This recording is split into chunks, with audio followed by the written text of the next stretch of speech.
हाँ जी, इसमें देखिएगा the strength of an acid और base is measured on a scale of numbers called the pH scale. The pH scale has values from 0 to 14। तो एक pH scale होता है। पीएच स्केल में जो रेंज होती है पीएच स्केल की, उसमें वैल्यूज होती हैं 0 से लेकर 14 तक। तो 0 से लेकर 14 तक वाली जो स्केल होता है, उस स्केल में किस तरीके से देखकर हम ये बता सकते हैं कि कौन सा सब्सटेंस एसिड है, कौन सा सब्सटेंस बेस है। देखिएगा, सबसे पहले है neutral substances have a pH of exactly 7। तो अगर हम ये कहें, जैसे हम इसकी इंटीजर्स की बात करते हैं, तो इंटीजर्स बीच में जो होता है वो 0 होता है। और नेगेटिव साइड की अगर हम बात करें तो नेगेटिव साइड में माइनस इन्फिनिटी, पॉजिटिव साइड में प्लस इन्फिनिटी। तो इसी तरीके से अगर मैं पीएच स्केल बनाता हूँ ना, तो पीएच स्केल ऐसा होता है कि बीच में तो होता है 7, बीच में तो होता है 7, 8, 9, 10, 11, 12, 13 और 14। ऐसे ही अगर लेफ्ट साइड पे चले तो 6, 5, 4, 3, 2, 1 और 0। तो ये पीएच स्केल होता है। इसमें जो ये 7 नंबर है ना, 7 नंबर वाला होता है न्यूट्रल। न्यूट्रल स्मॉल पी लिखते हैं और कैपिटल एच लिखते हैं, पीएच स्केल। पीएच का मतलब होता है पोटेंसी ऑफ हाइड्रोजन। ठीक है, पोटेंसी ऑफ हाइड्रोजन ये बोलते हैं इसमें। तो आप भी देखिए, अगर कोई 7 नंबर है, किसी का पीएच अगर एक्जैक्टली 7 है, तो हम ये बोलेंगे कि वो सब्सटेंस ना तो एसिडिक है ना बेसिक है, न्यूट्रल है। 7 से ज़्यादा अगर उसकी वैल्यू होती है तो हम उसको बोलते हैं कि फिर वो बेसिक है, एसिडिक नहीं है, बेसिक है। 7 से कम अगर उसकी वैल्यू आती है तो हम उसको बोलते हैं कि फिर वो एसिडिक है। तो 7 से जितनी कम वैल्यू होगी, जितना 7 से दूर होगा उतना ज़्यादा एसिडिक होगा। सिमिलरली राइट साइड में 7 से जितना दूर होगा उतना ही ज़्यादा वो स्ट्रांगली बेसिक होगा। और जितना वो 7 के नज़दीक आता जाएगा, चाहे वो अगर मान लीजिए 14 है तो 14 वाला होगा स्ट्रॉन्ग बेस, 13 वाला थोड़ा कम स्ट्रॉन्ग बेस, 12 वाला और वीक बेस। ऐसे करते करते 8 तक आते आते वो बेस तो होगा लेकिन बहुत वीक बेस होगा। और 7 पर आते ही वो कहलाएगा न्यूट्रल, कि वो टोटली न्यूट्रल होगा। इसी तरीके से 7 से जितना दूर दूर दूर दूर जाता जाएगा उतना ही ज़्यादा एसिडिक होगा। 0 पर होगा बहुत ज़्यादा एसिडिक, बहुत ज़्यादा एसिडिक। और फिर 1, 2, 3, 4, 5, 6, तो ये इसमें क्या है कि उसकी एसिडिटी जो है धीरे धीरे घटती जाएगी और न्यूट्रल की तरफ बढ़ जाएगा। ठीक है, अब देखिएगा, हम ये कहेंगे pure water is a neutral substance, it is neither acidic nor basic, so the pH of pure water is 7। तो प्योर वाटर का जो पीएच है वो 7 होता है, क्योंकि उसको हम ना तो एसिडिक बोल सकते हैं ना बेसिक बोल सकते हैं, न्यूट्रल होता है। Sugar solution and common salt solution are also neutral. तो हम अगर शुगर सॉल्यूशन की बात करें या सॉल्ट सॉल्यूशन की बात करें तो वो भी न्यूट्रल होते हैं। उनकी जो पीएच वैल्यू है, उनकी पीएच वैल्यू एक्जैक्टली 7 के बराबर होती है। ठीक है, आगे चलते हैं जी, अगला देखते हैं। अगला है एसिड्स और एसिडिक सॉल्यूशन। तो एसिड्स या फिर एसिडिक सॉल्यूशन, इनकी जो पीएच वैल्यू है वो होती है 7 से कम। तो हम ये कहेंगे कि whenever a solution has a pH of less than 7, अगर कभी भी किसी सॉल्यूशन का जो पीएच है वो 7 से कम होता है तो उसको हम बोल देते हैं कि वो एसिडिक है। ठीक है, it will B an acidic solution. More acidic a solution is the lower will be its pH. तो जितना ज़्यादा कोई भी एसिडिक होगा उतनी ही ज़्यादा कम उसकी पीएच वैल्यू होती चली जाएगी, 7 से उतनी ही कम होती चली जाएगी। ठीक, उसके बाद बात करते हैं, थर्ड है इसकी पीएच में थर्ड पॉइंट है बेसिस और basic solutions have a pH of more than 7। तो अगर 7 से ज़्यादा है पीएच तो हम उसको बेस बोलेंगे। तो whenever a solution has a pH of more than 7, it will be a basic solution or alkaline solution। जब भी किसी सॉल्यूशन का pH 7 से ज़्यादा होगा तो हम उसको बोलेंगे या तो वो बेसिक सॉल्यूशन है या फिर अल्कलाइन सॉल्यूशन। बेसिस या अल्कलाइन सॉल्यूशन एक ही बात होती है ना। एल्कली में और बेसिस में सिर्फ इतना डिफरेंस है कि अगर कोई भी बेस को मैं वाटर में डिजोल्व करना चाहूँ और वो वाटर में घुल जाए आसानी से, तो उसको उसी बेस को हम एल्कली बोल देते हैं। All the water soluble bases are called alkalis. ठीक है, तो हम ये कहेंगे for example a solution having a pH of 11 will be basic in nature और it will be a base. The more basic a solution is the higher will be its pH. तो जितना ज़्यादा कोई सॉल्यूशन बेसिक होगा उतनी ही ज़्यादा उसकी pH value होगी। ठीक है ना, जितना ज़्यादा उसकी पीएच वैल्यू होगी उतना ही ज़्यादा वो बेसिक होगा। जितनी कम उसकी पीएच वैल्यू होगी उतना ही ज़्यादा वो एसिडिक होगा। एसिडिक होने के लिए पीएच का कम होना ज़रूरी है, बेसिक होने के लिए पीएच का ज़्यादा होना ज़रूरी है। किससे ज़्यादा? 7 से ज़्यादा। बीच का जो चीज़ है न्यूट्रल जो है वो 7 है, तो 7 से ही ज़्यादा होना है या 7 से ही कम होना है। हम कहते हैं ना कि इसकी एज ज़्यादा है, इसकी एज कम है, तो भाई कोई रेफरेंस पॉइंट तो लो कि किससे ज़्यादा या किससे कम है, ठीक है। चलिए जी, उसके बाद हम बात करते हैं यूनिवर्सल इंडिकेटर की। यूनिवर्सल इंडिकेटर क्या होता है? ये भी एसिड्स और बेसिस की एसिडिटी या बेसिसिटी चेक करने के लिए कि कौन कितना ज़्यादा एसिडिक है, कौन कितना ज़्यादा बेसिक है, वो चेक करने के लिए यूज़ करा जाता है यूनिवर्सल इंडिकेटर। ये क्या है देखिएगा, हम हैं इस टाइम पेज नंबर 22 पर। Universal indicator is a mixture of many different indicators और dies which gives different colors at different pH values of the entire pH scale. The colors produced by universal indicator at various pH values are given below. तो हम इसमें ये कहते हैं कि भाई जो यूनिवर्सल इंडिकेटर है, यूनिवर्सल इंडिकेटर होता क्या है, ये अलग अलग तरीके की जो डाइज होती हैं, यानी कि अलग अलग तरीके के जो कलर्स होते हैं, उनका एक मिक्सचर होता है। अब ये मिक्सचर करता किस तरीके से है काम, वो देखना है। सबसे पहले इसमें जो रेंज है वो 0 से लेकर 14 तक है, तो पीएच और फिर उसका कलर, जैसा कि नोट्स में लिखा हुआ है, मैं यहाँ पर लिख भी रहा हूँ इस तरफ। यहाँ पर मैं मेंशन करूँगा पीएच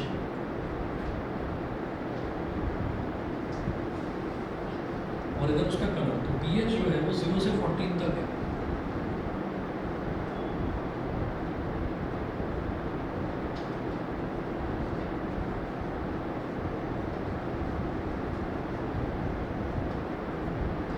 तो 0 से 14 तक हो गया pH.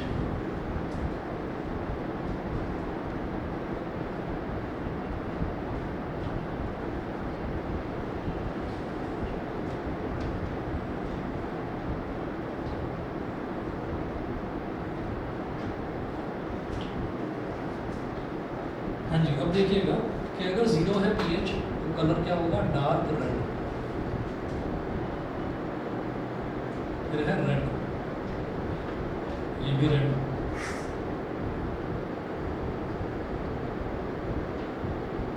Orange red, orange,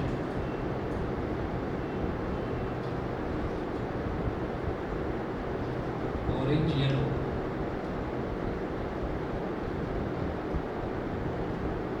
greenish yellow,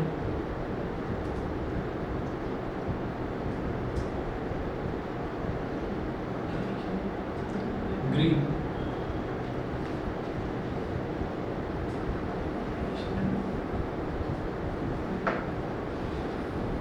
greenish blue, blue,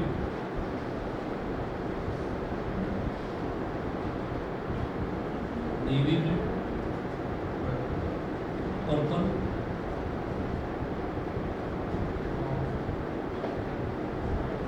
dark purple,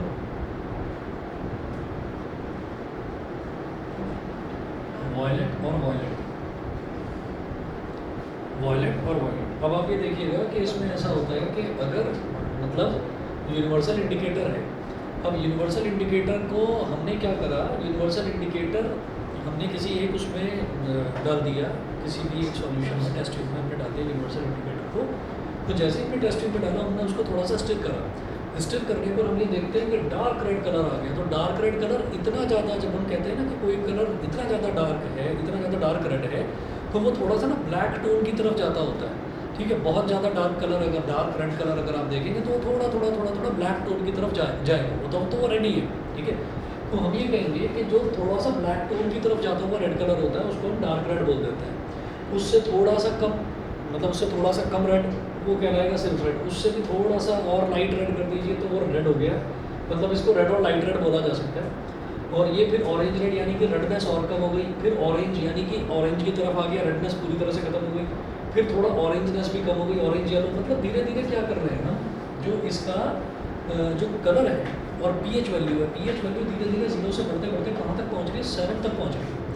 तो जो कलर है वो डार्क रेड से बढ़ते बढ़ते बढ़ते बढ़ते कहाँ तक पहुँच रहे हैं, ग्रीन तक पहुँच रहे हैं, ठीक है। तो ये जो है, ये तो इसकी कलर कोडिंग हो गई कि कलर और कलर का रिस्पेक्टिव कोड, और कोड क्या होता है, वो पीएच वैल्यू को बताता है। फिर हमने क्या करा कि धीरे धीरे अब देखा ग्रीनिश ब्लू, फिर ब्लू, फिर नेवी ब्लू, पर्पल। तो अब आप धीरे धीरे धीरे धीरे ब्लू की तरफ बढ़ते जा रहे हैं। तो वॉयलेट करते करते ये पर्पल, डार्क पर्पल और बिल्कुल आप वॉयलेट तक पहुंच गए। वॉयलेट यानी कि इतना ज़्यादा डार्क ब्लू कलर हो गया वो, कि वो वॉयलेट हो गया है कलर। अब वो ब्लू जैसा नहीं दिखता, वो वॉयलेट हो गया। तो इतना ज़्यादा अगर वॉयलेट कलर है यूनिवर्सल इंडिकेटर की, 2 या 3 बूंद डालनी पड़ती है बस टेस्ट ट्यूब में। उतने पर ही अगर मैं देखता हूँ कि वॉयलेट कलर मेरे को मिल रहा है तो मैं कहूँगा भाई बहुत ज़्यादा बेसिक सॉल्यूशन है, ठीक है ना। तो ये एक यूनिवर्सल इंडिकेटर हो गया। तो universal indicator is a mixture of different colours और dyes which when mixed in any solution gives these colours, ठीक है ना। इस तरीके के कलर्स हमको उसमें मिलते हैं। अब आप आ जाइए पेज नंबर 23 पर। For example if on putting the drop of a solution on the universal indicator paper, ठीक है। यूनिवर्सल इंडिकेटर जो है, यूनिवर्सल इंडिकेटर का आप स्ट्रिप भी बना सकते हैं, उसकी एक स्ट्रिप भी होती है, ठीक है। तो वो अगर यूनिवर्सल इंडिकेटर पेपर पर हमने एक बूंद डाल दिया, एक या दो बूंद डाल दी किसी भी सॉल्यूशन की, the paper turns dark red, और पेपर जो है वो डार्क रेड कलर में कन्वर्ट हो जाता है। तो इसका मतलब क्या है, वो एसिडिक है, बहुत ज़्यादा एसिडिक है। तो हम ये कहेंगे then it's pH will be around 0 and hence it will be strong acid. On the other hand, if an orange color is produced, then the pH will be around 4 and it will be a weak acid. तो pH जो है वो 4 के आसपास होगा, तो वो थोड़ा सा weak acid होगा। अब क्वेश्चंस देखते हैं। You have two solutions A and B. The pH of solution A is 6. The pH of solution A is 6 and pH of solution B is 8. अब दो पार्ट्स हैं।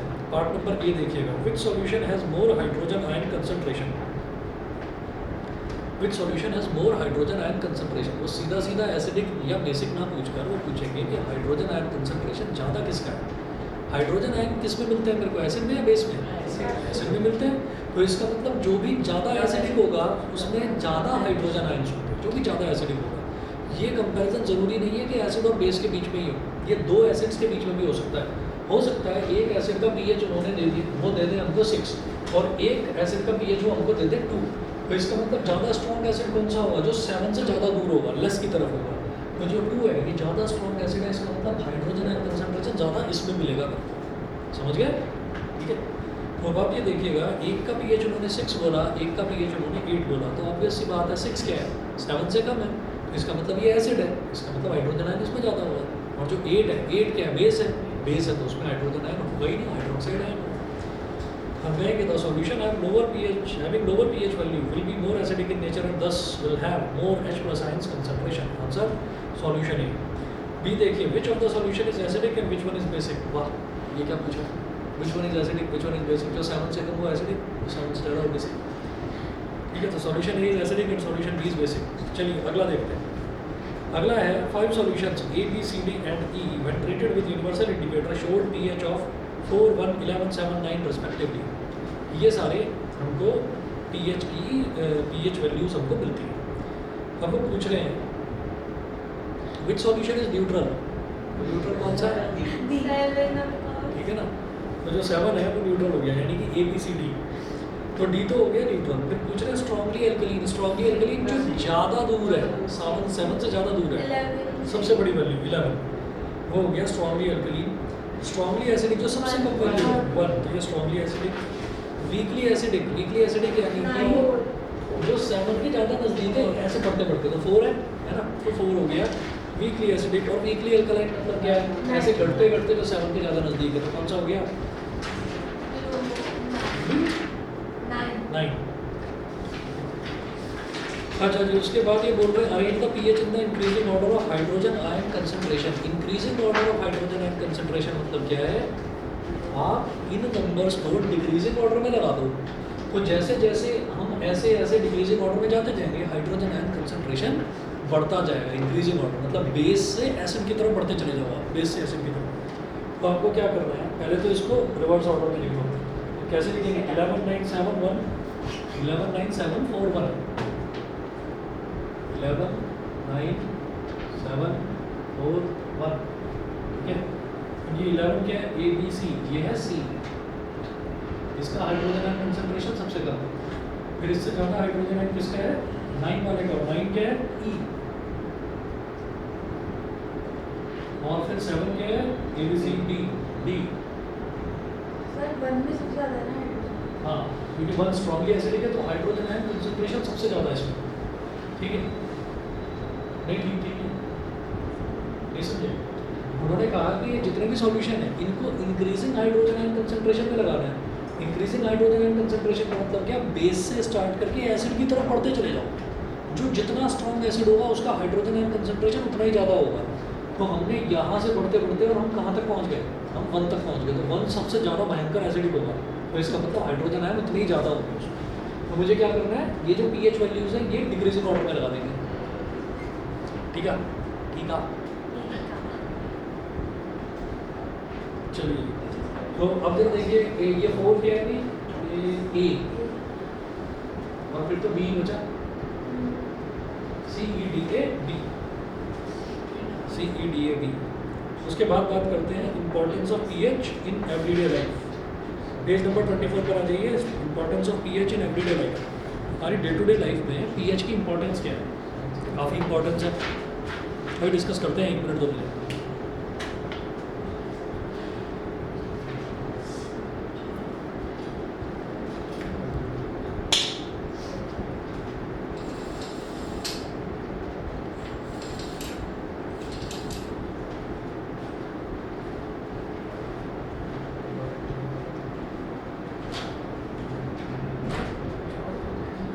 हमारी सोसाइटी में बंदर भी घूम रहे हैं आजकल, दरवाजा खुला छोड़ देते बंदर आ जाते हैं। केडब्ल्यू में है हमारी सोसाइटी में हमारे यहाँ भी है। कॉन्टेक्ट से वो तो बड़ा अच्छा तो फिर क्यों उसके नहीं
अरे ज़्यादा नहीं है हाँ, उसकी तो मीम्स भी आ रही हैं आज, देखी भी होगी।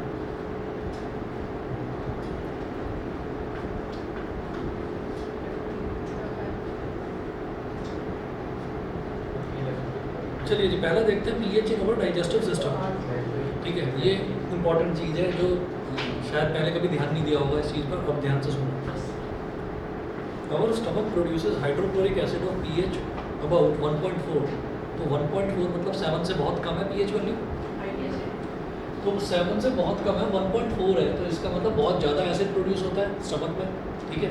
और स्टमक में जो वो एसिड है, वो एसिड हमारे स्टमक के आसपास के ऑर्गन्स को नुकसान ना पहुंचाने लगे और स्टमक से बाहर ना निकल जाए कहीं, तो अंदर एक म्यूकस की लेयर बनी रहती है, वो उस एसिड से स्टमक की जो वॉल्स होती हैं उनको प्रोटेक्ट करता है, बचाता है।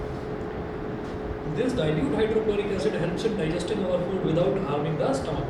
बिना स्टमक को नुकसान पहुंचाए ये खाने को डाइजेस्ट करता है, मतलब तोड़ता है, छोटे छोटे पार्ट्स में डिवाइड करता है, ठीक है।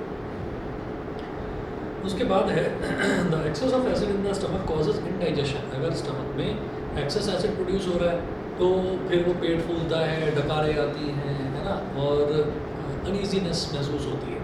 उसी को कहते हैं इंडाइजेशन, कि हम मतलब खाना ठीक से डाइजेस्ट नहीं हो पा रहा है क्योंकि खाना तो बहुत थोड़ा सा था और एसिड बहुत ज़्यादा प्रोड्यूस हो गया। अच्छा, अब we can in order to cure indigestion we can take bases called antacids. Being basic in nature, antacids react with excess acid in the stomach and neutralises it. अब आप ये देखिएगा, हमने एसिड की प्रॉपर्टीज़ में भी और बेसिस की प्रॉपर्टीज़ में भी, दोनों की प्रॉपर्टीज़ में हमने एक चीज़ पढ़ी थी। वो एक चीज़ ये थी कि जो एसिड है वो जब बेस के साथ रिएक्ट करता है तो सॉल्ट बनता है और वाटर बनता है, यानी कि एसिड बेस को न्यूट्रलाइज कर देता है, या उल्टा बोल तो बेस एसिड को न्यूट्रलाइज कर देता है।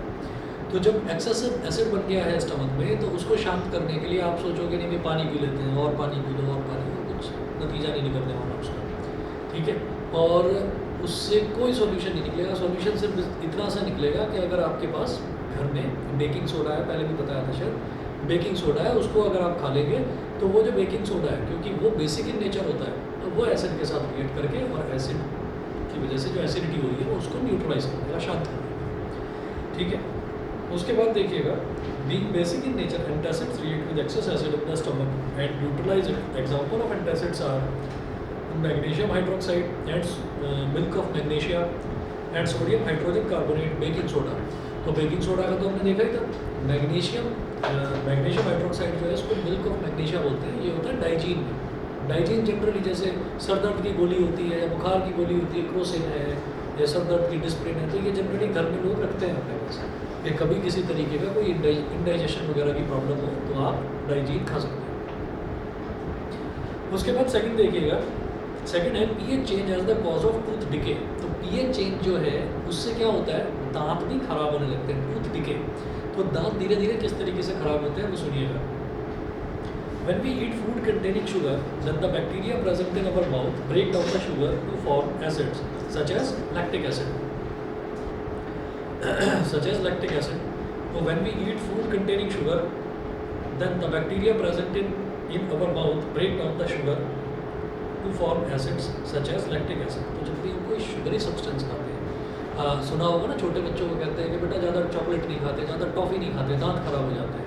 उसका रीज़न क्या है? उसका रीज़न ये है कि अभी चॉकलेट खा ली किसी छोटे बच्चे ने, और चॉकलेट खाने के बाद में टूथब्रश वो करते नहीं हैं छोटे बच्चे, मुझे तो पता है ना, ज़बरदस्ती लेकर बैठे रहो, कराते रहो, वो करेगी ही नहीं, मुँह ही नहीं खोलेगी। जितना ज़्यादा करवाओगे उतना ही ज़्यादा भाग जाएगी इधर उधर, तो ये दिक्कत होती है। तो इस वजह से छोटे बच्चों को मतलब जनरली अवॉइड करा जाता है। घर में अगर कोई गेस्ट भी आ जाता है तो उसको भी कोने में ले जाकर बता देते हैं कि भाई चॉकलेट या टॉफ़ी लाया हो तो मत देना, नहीं तो उसके बाद हमारे लिए मुसीबत हो जाएगी। क्योंकि होता क्या है कि फिर 2-4 दिन बाद ये कहते हैं कि दर्द हो रहा है ना। तो वो दर्द किस वजह से होता है कि आपने शुगरी सब्सटेंस कुछ भी खा लिया, ठीक। अब आप तो बड़े हैं, तो आप लोगों को तो ब्रश करने की आदत है। अब जिसको ब्रश नहीं करना है तो उसके दांत में जाकर शुगरी सब्सटेंस चिपक गया। अब उसको लगातार जो डाइजेशन है वो हमारे माउथ में ही स्टार्ट हो जाता है। तो उसको डाइजेस्ट करने के लिए हमारे जो यहाँ पर सलाइवरी ग्लैंड्स होते हैं वो लगातार सलाइवा सिक्रीट करते हैं, और सलाइवा जो है, सलाइवा में एसिड होता है, वो एसिड लगातार उस शुगरी सब्सटेंस पर स्ट्राइक करता जाएगा बहुत देर तक। अब वो चिपका हुआ है तो लगातार जब वो उस पर स्ट्राइक करेगा उसको डाइजेस्ट करने के लिए, तो ऐसा नहीं है कि वो एक जगह अगर चॉकलेट चिपक गई है तो वो जन्म तक चॉकलेट चिपकी ही रहेगी, ऐसा नहीं है। वो 1 दिन 2 दिन बाद वो डिसॉल्व हो जाएगी। कैसे? उसी सलाइवा की वजह से। लेकिन वो लगातार जब एक्ट करेगी तो आसपास जो दांत की जो जड़ है उस पर भी एक्ट करेगा ऐसे, और जब उस पर एक्ट करेगा तो धीरे धीरे वो जो टूथ है, वो टूथ की जो रूट है उसको ख़राब करने लगेगा। जिसको जो डेंटिस्ट जिसको जो है उस लैंग्वेज में प्लाक बोलते हैं, मेडिकल लैंग्वेज में उसको प्लाक बोलते हैं।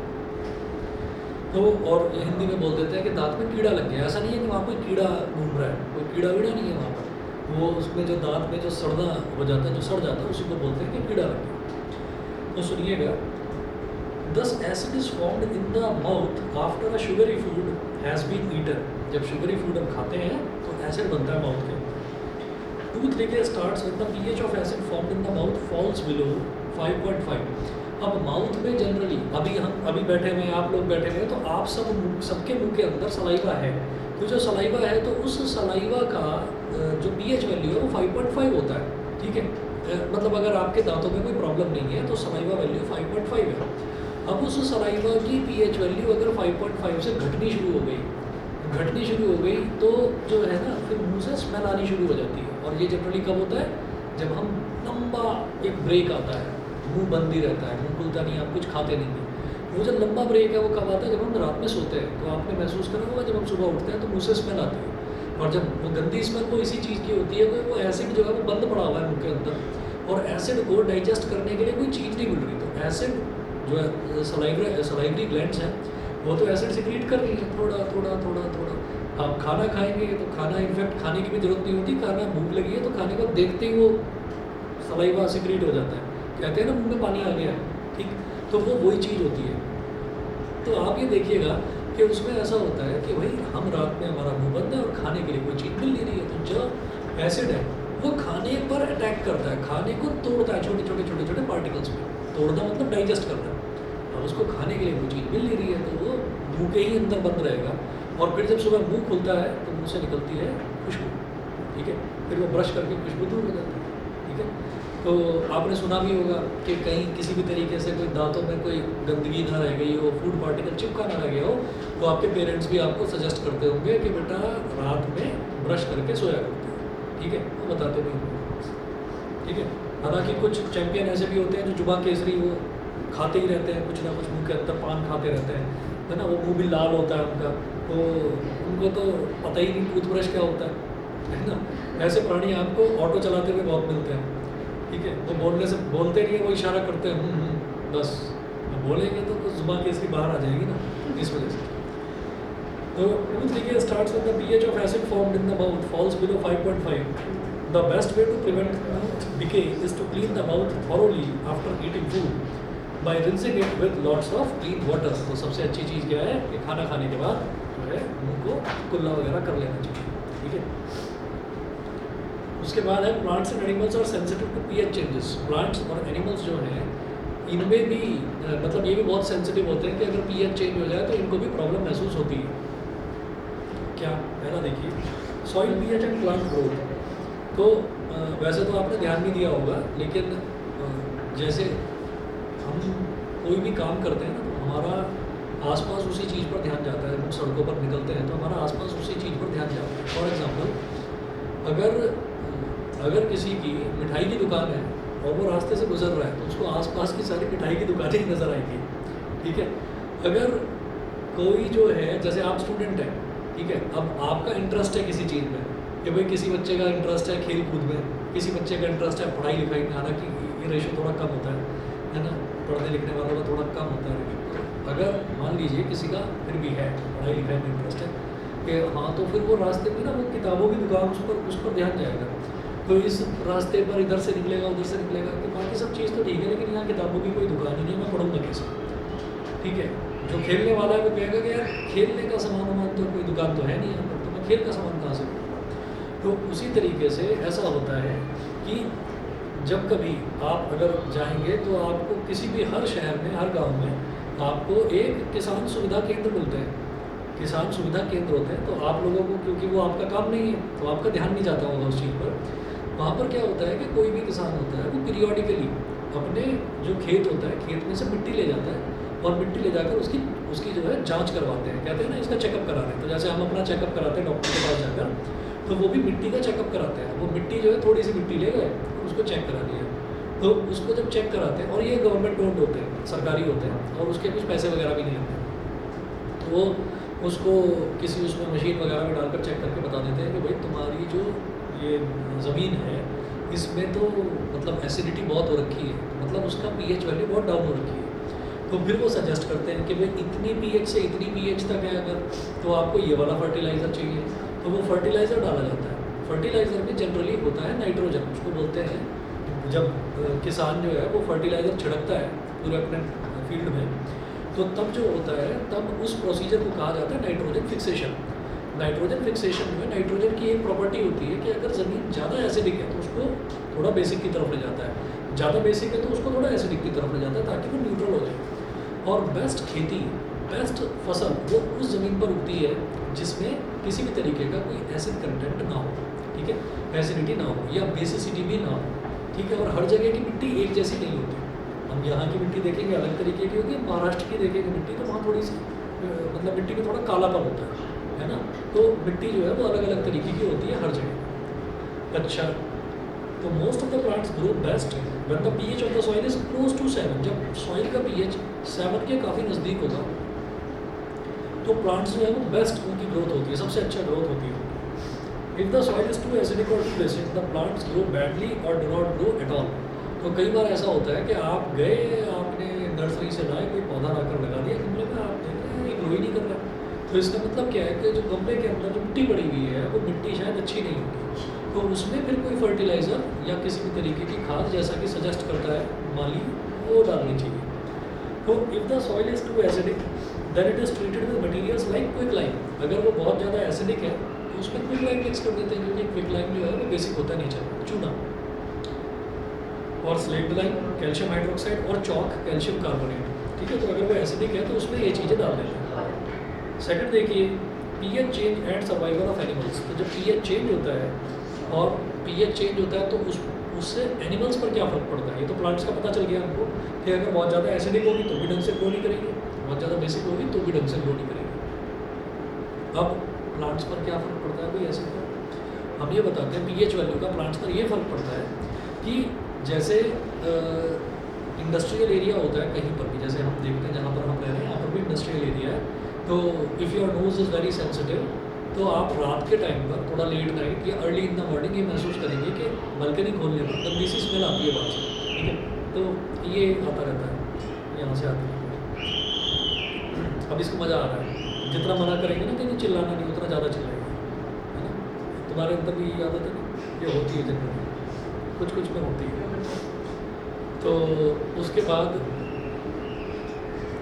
जैसे टीवी होते हैं ना घर में, टीवी जो होते हैं, तो टीवी आपने देखे होंगे ये पतले वाले एलईडी टीवी या एलसीडी टीवी, तो बड़े वाले देखे होंगे, इतने बड़े होते थे, पीछे तक डब्बा निकला रहता था, उसमें ना पिक्चर ट्यूब लगती थी। पिक्चर ट्यूब को बोलते थे कैथोड रे ऑसिलोस्कोप।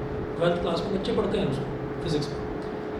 अब उसमें एक प्रॉब्लम होती थी कि मैग्नेट जो होती है ना, मैग्नेट से दूर रखा जाता है उसको मैग्नेट से दूर रखा जाता है। और जनरली क्या होता है कि घरों में मैग्नेट होती है बच्चों के पास खेलने के लिए। नया टीवी आया घर में और जो आकर जिसने भैया ने टीवी पूरा सेट करा, एंटीना वगैरह लगाया, पहले एंटीने होते थे वो सब लगाया, और उसने कहा कि लो जी आपका कलर टीवी अब लग चुका है, अब आप इस पर महाभारत और रामायण देखो, वही आती थी पहले, वो देखो। और बस एक चीज़ का ध्यान रखना, मैग्नेट से दूर रखना है इसको, मैग्नेट से ना इसके कलर जो है वो ख़राब हो जाएंगे। मैं खड़ा हुआ सुन रहा था, मेरे दिमाग में बैठ गया मैग्नेट से दूर रखना। तो दिमाग में खुराफात आती है, जनरली बच्चों की आती है कि मैग्नेट से दूर रखना। ऐसा क्या हो जाएगा अगर मैं मैग्नेट इसके पास ले गया था, तो मैग्नेट जब डेलिबरेटली मैग्नेट ढूंढी गई, तो जो आजकल वारंटी गारंटी ये सब कुछ होती है पहले नहीं होती थी, है ना। और नया टीवी ख़राब करा था, बस अजीब अजीब से कलर आते थे फिर उस पर धब्बे धब्बे, आज भी याद है, नया टीवी खराब कर दिया। जनरली होता है ये कि जिस चीज़ से मना, जिस चीज़ के बारे में मना करा जाता है वही करते हैं। तो सुनिए ज़रा, अब our body works well within a narrow pH range of 7 to 7.8। तो हमारी जो बॉडी है वो 7 से 7.8 के पीएच रेंज में बहुत अच्छे से काम करती है, ठीक है। लेकिन उसके बाद if due to some reason this pH range gets disturbed in the body of a person then many ailments can occur। तो कई बार ऐसा होता है, आपने देखा होगा आपके बराबर में आपका फ्रेंड बैठा हुआ है, डकार ही आए भाई शांत हो जाए यार, इतना डकार लेगा, ठीक है। नहीं वो ना मैंने आज खाना ज़्यादा खा लिया, ठीक है। फिर 2-4 दिन बाद पता चला कि भाई अभी तो तूने खाना भी नहीं खाया है, आज तो सुबह से मैं तेरे साथ हूँ, आज भी तेरी डकारी खत्म नहीं हो रही है। नहीं भाई वो आ रही है, बस आ रही है ना। तो जब इस तरीके की कोई चीज़ होती है तो इसका मतलब क्या है, इसका मतलब ये है कि भाई कहीं ना कहीं पीएच का कुछ गड़बड़ हो रखा है। तो भाई पेट वेट दिखा लो, अपना चेक करा लो, कहीं ना कहीं कुछ गड़बड़ हो सकती है। तो यहीं से एसिडिटी की शुरुआत होती है। Similarly we can discuss a case of acid rain. तो किसी ना किसी तरीके की प्रॉब्लम बॉडी में जब राइज होनी शुरू हो जाती है तो उसका इंडिकेशन मिलना शुरू हो जाता है, भूख न लगना, बहुत ज़्यादा डकार आना, पेट फूलना। इसका मतलब आपके जो स्टमक का पीएच रेंज है वो कहीं ना कहीं डिस्टर्ब है। अब हम ये देखते हैं कि जैसे हमने बैल्कनी खोली और बैल्कनी खोलने पर हमने सुबह सुबह हमको लगी स्मेल आई, और स्मेल आई बड़ी गंदी सी स्मेल आई। तो इसका मतलब ये है कि आसपास कहीं इंडस्ट्रियल एरिया है और उस इंडस्ट्रियल एरिया की चिमनी से धुआं हो रहा है। रात में जब कोई भी फैक्ट्री चलती है, तो इसका मतलब ये है कि उसको इवेपोरेशन के लिए जो है प्रॉपर टेम्परेचर नहीं मिल पाया। दिन में अगर फैक्ट्री चल रही है तो आपने देखा होगा फैक्ट्री की चिमनीज बहुत ऊंची होती है, बिल्डिंग से भी ऊंची बहुत ऊंची चिमनी होती है। तो वो चिमनी इतनी ऊंची इस वजह से करी जाती है ताकि ह्यूमन बींग्स तो ज़मीन पर है ना, वहाँ तक उसका धुआं ना पहुँचे। नहीं तो यहाँ पर तो आसपास भट्टे इतने हैं ना, ईंटें बनती हैं इतनी कि उसका जो धुआं है वो बर्दाश्त नहीं कर सकते आप लोग। और वो धुआं भी पता है किससे बनाया जाता है? वो टायर्स को जला के, पुराने जो टायर्स होते हैं आप कभी देखेंगे ईंटों के भट्टे के पास टायर ही टायर पड़े रहते हैं बहुत सारे। तो उससे होता क्या है कि उससे जो वो क्लोरोफ्लोरोकार्बन्स निकल रहे हैं वो ऊपर चले जाते हैं एटमॉस्फेयर में, है ना। हालांकि ऊपर जाकर ओजोन लेयर की ऐसी तैसी करते हैं वो बात अलग है, लेकिन इंसान थोड़े बचे रहते हैं। ओजोन लेयर का भी एक काम चल रहा है, मालूम है? ये सुना होगा ozone layer depletion. Ozone layer depletion तो पता है, ओजोन लेयर धीरे धीरे कम होती जा रही है। अब ये भी पता है कि स्पेस क्राफ्ट पहुँच रहा है आसमान में और वो ओजोन छोड़ रहा है वहाँ पर थोड़ा उसी जगह पर, ठीक है। अब बड़े बड़े कंट्रीज़ जो हैं वो मिलकर कर रहे हैं इस काम को कि धीरे धीरे उस ओजोन लेयर को फिलअप करा जा रहा है, ठीक है। अच्छा, अब आगे सुनिए। आगे अब जो जितना जो इसमें धुआं निकलता है उसमें तो मेन जो सबसे ख़राब जो कंपोनेंट होता है वो होता है सल्फर डाइऑक्साइड। सल्फर डाइऑक्साइड को सबसे ज़्यादा ख़राब, सबसे ज़्यादा गंदा क्यों बताया जाता है? क्योंकि मान लीजिए रात में कोई चिमनी चली और उसमें से जो धुआं निकला उसमें सल्फर डाइऑक्साइड थी। उसके बाद क्या हुआ? उसके बाद जो है मौसम अच्छा हो गया। मौसम अच्छा कैसे हुआ? बारिश हो गई। अब जब बारिश हुई तो बारिश में आता प्योरेस्ट फॉर्म ऑफ वाटर, तो H2O मिलेगा, उसमें सॉल्ट मिक्स नहीं होगा बिल्कुल भी। वो H2O जब SO2 के साथ मिक्स होगा तो वही बन जाएगा H2SO4, ठीक है। क्या बनेगा? Sulphuric acid. और वो सल्फ्यूरिक एसिड, चलो ठीक है, हम ह्यूमन बींग्स हैं, हमारी ह्यूमन बींग्स की जो इम्यूनिटी है, जो रेसिस्टेंस पावर है, काफ़ी अच्छी होती है। तो थोड़ा बहुत हमको स्किन पर इचिंग वगैरह होगी, कुछ होगा, हम 1-2 दिन में ठीक हो जाएंगे। लेकिन जो एक्वेटिक एनिमल्स हैं, जब वो पानी ऊपर से एसिड के फॉर्म में कन्वर्ट होकर, और जब वो पानी नदी में गिरेगा या किसी क्वाइट लेक में गिरेगा, नदी तो चलो फिर भी बहकर निकल जाएगी, समुद्र तक पहुंच जाएगी। अगर किसी क्वाइट लेक में गिरेगा तो वहाँ पर जो मछलियाँ हैं, वो मछलियाँ जो हैं वो मर भी जाती हैं उसी एसिड की वजह से, ठीक है ना, क्योंकि एसिड पानी में मिक्स हो चुका है। तो वो उस एक्वेटिक लाइफ पर असर डालता है। जो वो एक्वेटिक एनिमल्स हैं उनको सांस लेनी होती है पानी के थ्रू, और पानी में ही अगर एसिड घुल गया तो फिर वो बचेंगे। तो देखिएगा इसमें है too much acid rain can lower the pH of lake water और river water to such an extent that survival of aquatic animals becomes difficult. Aquatic animals का सर्वाइवल जो है मुश्किल हो जाता है। फोर्थ देखिए, self defence by animals and plants through chemical warfare. तो self defence by animals and plants, animals और प्लांट्स सेल्फ डिफेंस करते हैं। फॉर एग्जांपल, हम अगर जा रहे हैं, किसी मधुमक्खी है, कोई ततैया है, तो वो अगर हमको टच कर गया तो उसको ये लगता है कि हम एक बहुत बड़ा कोई क्रिएचर, बहुत बड़ा राक्षस आ रहा है, क्योंकि वो तो इतना सा छोटा सा, उसको इतना बड़ा एक राक्षस सा नजर आएगा, ठीक है। छोटा बच्चा भी उसको बहुत बड़ा नजर आएगा, तो उसको ये लगता है कि ये मुझे हार्म पहुंचाने आया है, जबकि अपने आप को बचाने के लिए वो हमको डस लेता है। और जो वो काटता है ना, उसमें जो ततैया है, जो वास्प जिसको बोलते हैं, वो तो बेस इंजेक्ट कर देता है बॉडी में, और जो हनी बी है वो एसिड इंजेक्ट कर देती है। अब सुनिएगा, when a honeybee stings a person, it injects an acidic liquid into the skin which causes immense pain and irritation, ठीक है। काटा है कभी किसी हनीबी ने? नहीं, ततैया का तो पता होगा, बुरा हाल हो जाता है। चलो नहीं काटे तो ये अच्छा है। तो जब कभी एक हनीबी स्टिंग करती है, यानी कि काटती है, तो it injects an acidic liquid into the skin which causes immense pain and irritation. In this case, particular mild waste like baking soda solution on the stunned area of the skin gives relief. This is because of the fact that base neutralizes the effect of acid. तो अगर कभी किसी honey bee ने काटा है तो वो acid inject करती है, तो आप क्या करें, आप उसके ऊपर या तो बेकिंग सोडा का सॉल्यूशन लगा दें जिस भी एरिया पर उसने काटा है, तो वो जो मतलब उसका जो दर्द है या वो जो सूजन होती है, जो जलन होती है, वो एकदम से शांत हो जाएगी क्योंकि न्यूट्रलाइज कर दिया उसने एसिड को। अब आ जाते हैं वास्प पर। Similarly when a wasp stings, it injects an alkaline liquid यानी कि basic liquid into the skin which causes burning sensation। तो उसकी वजह से बर्निंग सेंसेशन होती है। In this case rubbing a mild acid like vinegar on the stem area of the skin gives relief. तो अब एसिड तो ऐसे घर में मिलता नहीं है, तो नींबू डाल दीजिए, बिल्कुल सही है, नींबू डाल दीजिए। नींबू का अचार रखा है, नींबू का अचार डाल दीजिए उस पर, या कोई भी अचार है, उस अचार में प्रिजर्वेटिव के तौर पर एसिटिक एसिड डाला ही जाता है, ठीक है। तो वो आप अचार का जो हिस्सा होता है चिकनाई वाला, उसमें खटाई होती है, तो वो भी अगर आप लगा देंगे तो उससे भी जो जलन है और सूजन है वो कभी नहीं बढ़ेगी। उसके बाद देखिए similarly an art sting injects methanoic acid into the sting of a person, into the skin of a person, causing burning pain which can be neutralized by rubbing baking soda on the stung area। तो अगर कोई चींटी भी काटती है तो उसमें भी क्या होता है कि वो भी एसिड इंजेक्ट करती है, मिथेनोइक एसिड बॉडी में। तो उससे भी रिलीफ कैसे मिलता है कि आप उसके ऊपर बेकिंग सोडा रब कर दीजिए, यानी कि कोई भी बेस रब कर दीजिए। हाँ क्या आप बोल भी दो। When a person happens to touch the leaves of a nettle leaf accidentally, एक nettle leaf plant भी होता है, बड़ा खतरनाक होता है। So when a person happens to touch the leaves of a nettle plant accidentally, the stinging hair of nettle leaf inject methanoic acid into the skin of the person, causing burning pain which can be neutralized by rubbing baking soda on that part of skin। तो उस पर भी आप baking soda रब कर देंगे तो वो भी शांत हो जाएगा। फिर आ जाइए सॉल्ट्स पर। A salt is a compound formed from an acid by the replacement of the hydrogen in the acid by a metal। ठीक, तो ऐसा होता है कि सॉल्ट जो है, जब कभी एसिड जो है, एसिड का किसी भी मेटल के साथ रिएक्शन कराते हैं तो मेटल जो है वो उसके हाइड्रोजन को रिप्लेस कर देता है, और रिप्लेस करके जो कंपाउंड बनता है दैट इज कॉल्ड सॉल्ट। अच्छा, salts are formed when acids react with bases. जब एसिड्स बेस के साथ रिएक्ट करते हैं तब भी क्या बनता है, सॉल्ट एंड वाटर, तो बनता ही है। तो इसमें ये है the salts of hydrochloric acid are called chlorides. तो हाइड्रोक्लोरिक एसिड के जो सॉल्ट्स हैं उनको हम क्लोराइड्स बोलते हैं। सेकंड है the salts of sulphuric acid are called sulphates. The salts of nitric acid are called nitrates. The salts of carbonic acid are called carbonates. The salts of acetic acid are called acetates. Page number 27 पर आ जाइए।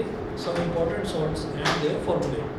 कुछ important salts और उनके फॉर्मूले क्या क्या हैं। Sodium chloride NaCl, calcium chloride CaCl2, magnesium chloride MgCl2, zinc chloride ZnCl2, sodium sulphate Na2SO4, potassium sulphate K2SO4, calcium sulphate CaSO4, magnesium sulphate MgSO4, aluminium sulphate Al2SO4 whole thrice, zinc sulphate ZnSO4, copper sulphate CuSO4, ammonium sulphate NH4 whole thrice SO4, sodium nitrate NaNO3, potassium nitrate KNO3, sodium carbonate Na2CO3, calcium carbonate CaCO3, zinc carbonate ZnCO3, और last में है sodium acetate CH3COONA।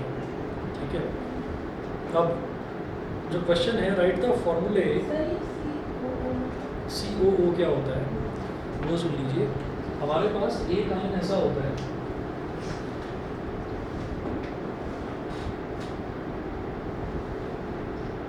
CH3COO minus, इसको बोलते हैं acetate ion, acetate ion. और यही एक ऐसा एक्सेप्शन है, जैसे मान लीजिए हमने ये कहा कि एक है Cl माइनस,